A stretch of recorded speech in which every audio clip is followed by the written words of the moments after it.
வீடியோக்குள்ளே okay friends, இந்த wait gaining Pongal recipe செய்கிறதுக்கு இன்றைக்கி வந்து நான் பாசிப்பருப்பு மூங் தால் வந்து ஒரு 3 டேபிள் ஸ்பூன் நல்லா கழுவிட்டு ஒரு குட்டி பாத்திரத்தில் போட்டு நல்லா வேக வச்சு இந்த மாதிரி நல்லா குழைவாக வேக வச்சு மசிச்சு எடுத்து வச்சுக்கோங்க. இப்போது ஸ்டவ்வில் ஒரு பேன் வச்சுக்கலாம். இதில் ஒரு 1.5 டேபிள் ஸ்பூன் அளவுக்கு நெய் வந்து நல்லா உருகின உடனே இதில் வந்து கொஞ்சமாக ஜீரகம் சேர்த்துக்கலாம். ஜீரகம் வந்து நல்லா பொரியட்டும். இது நல்லா பொரிஞ்ச உடனே நான் மிளகுத்தூள் வந்து கொஞ்சமாக சேர்த்துக்கிறேன். குழந்தைக்கு காரம் எவ்வளோ தேவைப்படுமோ அந்த அளவுக்கு மட்டும் மிளகுத்தூள் சேர்த்துக்கோங்க. இப்போ இது கூட நான் வந்து முந்திரியை இந்த காய் துருவுவோம் இல்லையா, அதில் துருவி எடுத்து வச்சுருக்கேன். ஸோ முந்திரி அப்படியே போட்டோம் அப்படின்னா குழந்தைங்க சாப்பிட மாட்டாங்க. இந்த மாதிரி காய் துருவுறதில் நல்லா துருவி சேர்த்துட்டோம் அப்படின்னா அந்த ஃபுட்டோட சேர்த்து குழந்தைங்க சாப்பிட்ருவாங்க அப்படிங்கிறதுக்காக. இப்போ இது கூட கொஞ்சம் கருவேப்பிலையும் சேர்த்துட்டு இது எல்லாத்தையுமே நெய்யில் நல்லா வதக்கிக்கலாம். இப்போ இது கூட 3 டேபிள் ஸ்பூன் அளவுக்கு புரோக்கன் வீட் கோதுமை ரவை இருக்கும் இல்லையா, அது வந்து சேர்த்துக்கிறேன். அதையும் நெய்லியே சேர்த்து நல்லா வறுத்துக்கலாம். இந்த புரோக்கன் வீட் வந்து பார்த்திங்க அப்படின்னா குழந்தைங்களுக்கு தேவையான ஃபிசிக்கல் ஹெல்த்து, அதுக்கப்புறம் மென்டல் ஹெல்த் ரெண்டுக்குமே தேவையான எல்லா சத்துமே இதில் இருக்குது. நல்லா வெயிட்டும் போடும். இப்போ இது கூட நம்ம வந்து வேக வச்சு எடுத்து வச்சுருக்கோம் இல்லையா பாசிப்பருப்பு, அதையும் இது கூட சேர்த்துக்கலாம். 3 டேபிள் ஸ்பூன் பாசிப்பருப்புக்கு 3 டேபிள் ஸ்பூன் அளவுக்கு கோதுமை ரவை சேர்த்தா கரெக்டாக இருக்கும். இப்போது இது எல்லாத்தையுமே நல்லா மிக்ஸ் பண்ணிவிட்டு இந்த ஃபுட்டுக்கு தேவையான அளவுக்கு நம்ம தண்ணி சேர்த்துக்கலாம். இது குக் ஆகிறதுக்கு வந்து ஒரு 5 to 8 மினிட்ஸ் நல்லா குக் ஆயிருச்சு அப்படின்னா நல்லா சாஃப்டாக வந்துடும். தண்ணி சேர்த்துட்டு இப்போ இந்த ஃபுட்டுக்கு தேவையான அளவுக்கு நம்ம சால்ட் சேர்த்துக்கலாம். சால்ட்டும் சேர்த்துட்டு ஒரு 5 to 8 மினிட்ஸ் நீங்கள் நல்லா குக் பண்ணி எடுத்துட்டீங்க அப்படின்னா நமக்கு ரொம்பவே குழைவான வீட் பொங்கல் வந்து ரெடி ஆயிரும்.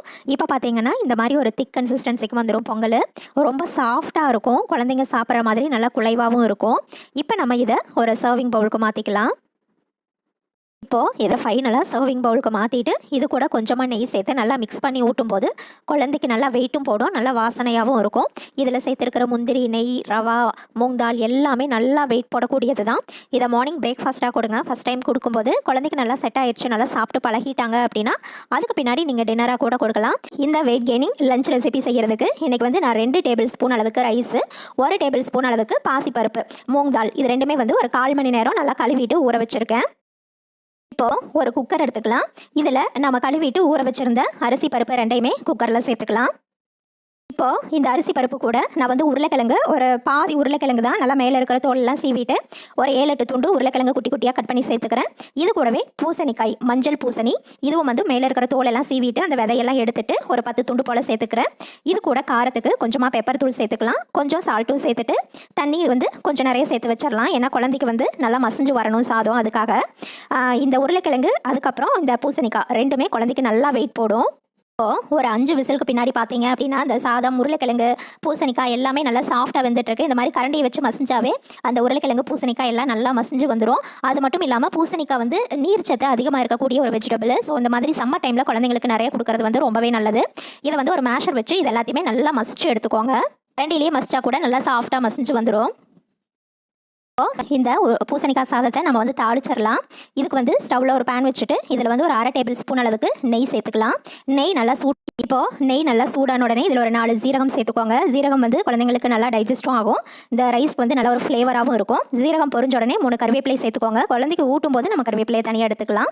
அடுத்தது இது கூட கொஞ்சமாக ஒரு பிஞ்ச் வந்து பெருங்காயத்தூள் சேர்த்துக்கலாம். ஏன்னா உருளைக்கிழங்கு அதுக்கப்புறம் பூசணிக்காய் ரெண்டும் சேர்த்துருக்கிறதால, ரெண்டுமே கிழங்கு வகைகள் அப்படிங்கிறதால நம்ம பெருங்காயத்தூள் சேர்த்தோம் அப்படின்னா குழந்தைக்கு நல்லா டைஜஸ்ட் ஆகும். இப்போ இதை நல்லா தாளிச்சிட்டு நம்ம சாதத்தில் எடுத்து கொட்டிக்கலாம். நம்ம மசிச்சு வச்சிருக்கிற சாதத்தில் நம்ம தாளிச்சதை கொட்டிட்டு நல்லா மிக்ஸ் பண்ணிவிட்டு சர்விங் பவுலுக்கு மாற்றி அழகாக குழந்தைக்கு ஊட்டி விட வேண்டியது தான். உருளைக்கிழங்கு, பூசணிக்காய், நெய், தால் எல்லாமே குழந்தைக்கு சூப்பராக வெயிட்டும் போடும். குழந்தைங்க நல்லா விரும்பியும் சாப்பிடுவாங்க. இந்த ரெசிபி உங்களுக்கு பிடிச்சிருந்தது அப்படின்னா மறக்காமல் நம்ம சேனலை சப்ஸ்கிரைப் பண்ணுங்கள், லைக் பண்ணுங்கள். அதே மாதிரி உங்களுடைய கருத்துக்களையும் கமெண்ட்டில். ஓகே ஃப்ரெண்ட்ஸ், இந்த பால் சாதம் செய்கிறதுக்கு இன்றைக்கி வந்து நான் ஒரு 4-5 மிளகு எடுத்திருக்கேன். இதை வந்து ஒரு 1க்கு 2 வந்து நல்லா தட்டி எடுத்துகிட்டு வந்துடலாம். இந்த மாதிரி அந்த மிளகு 1க்கு 2 தட்டி எடுத்து ஒரு பவுலில் சேர்த்துக்கோங்க. இப்போ இது கூட நான் வந்து 1 டேபிள் ஸ்பூன் அளவுக்கு கற்கண்டு பவுடர் சேர்த்துக்கிறேன். நீங்கள் வந்து பனங்கல்கண்டு கூட சேர்த்துக்கலாம். இது கூடவே ஒரு 4-5 ஏலக்காய் விதைகள் வந்து நான் இது கூட சேர்த்துக்கிறேன். இப்போ இது கூட நம்ம கொஞ்சமாக தண்ணி சேர்த்து இதை நல்லா மிக்ஸ் பண்ணி வச்சிடணும்.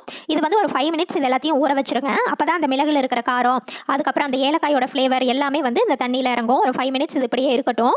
இப்போது ஒரு சாஸ்பேன் எடுத்துக்கலாம். இதில் இந்த மாதிரி ஒரு ஃபில்டர் வச்சுட்டு நம்ம ஊற வச்சுருந்தோம் இல்லையா, அந்த மிளகு, ஏலக்காய் விதைகள், அதுக்கப்புறம் வந்து அந்த கற்கண்டு பவுடர் எல்லாத்தையுமே இந்த மாதிரி நல்லா ஃபில்டர் பண்ணிடலாம். இதோட எசன்ஸ் எல்லாமே வந்து நமக்கு அந்த தண்ணியில் இறங்கி இருக்கும். இப்போ இதை தனியாக எடுத்துட்டு இது கூட என்ன சேர்த்துக்கலாம் அப்படின்னா, நான் ஆல்ரெடி குக் பண்ண ரைஸ் வந்து கொஞ்சமாக எடுத்து வச்சுருக்கேன். குழந்தை எவ்வளோ சாப்பிடுவாங்களோ அந்த அளவுக்கு எடுத்துக்கோங்க. இப்போ நைட்டெல்லாம் செய்ய போகிறோம் அப்படின்னா, நம்ம மார்னிங் சமைச்ச சாதமே கொஞ்சமாக ஹாட் பாக்ஸில் வச்சுருந்தா நைட்டு சட்டுன்னு இது செஞ்சு கொடுத்துடலாம். இது கூடவே ஒரு 1.5 டம்ளர் அளவுக்கு நான் காய்ச்சி ஆற வச்ச பால் வந்து சேர்த்துக்கிறேன். இப்போ இது எல்லாத்தையுமே நல்லா மிக்ஸ் பண்ணிக்கலாம். மிக்ஸ் பண்ணிவிட்டு ஸ்டவ்வில் வச்சுக்கலாம். இப்போது இதை ஸ்டவ்வில் வச்சுட்டு நம்ம ஒரு 3 to 4 மினிட்ஸ் நல்லா குக் பண்ணி எடுத்துக்கலாம். ஆல்ரெடி குக் பண்ண சாதம் தான், குயிக்காக வந்து நல்லா குழைவாக வந்துடும். இப்போ பாருங்கள், சாதம் நல்லா குழஞ்சி வந்துருச்சு. இது நல்லா குக் ஆயிருச்சு பால் கூட சேர்ந்து. இப்போது நம்ம ஒரு மேஷர் வச்சு இதை நல்லா மேஷ் பண்ணிக்கலாம். குழந்தை என்ன கன்சிஸ்டன்சியில் சாப்பிடுவாங்களோ அந்த அளவுக்கு நல்லா குழைவாக மசிச்சு எடுத்துக்கலாம். இப்போது நான் நல்லா குழைவாக சாஃப்டாக மசிச்சு எடுத்துட்டேன். ஸோ நம்ம குழந்தைங்களுக்கு வந்து இந்த மாதிரி கொடுத்தோம் அப்படின்னா அழகாக சாப்பிடுவாங்க. இதில் வந்து பால் வாசனை சுத்தமாகவே வராது. இந்த ரெசிபி உங்களுக்கு பிடிச்சிருந்தது அப்படின்னா மறக்காமல் நம்ம சேனலை சப்ஸ்கிரைப் பண்ணுங்கள், லைக் பண்ணுங்கள். அதே மாதிரி உங்களுடைய கருத்துக்களையும் கமெண்ட்டில் சொல்லுங்கள். Thank you friends.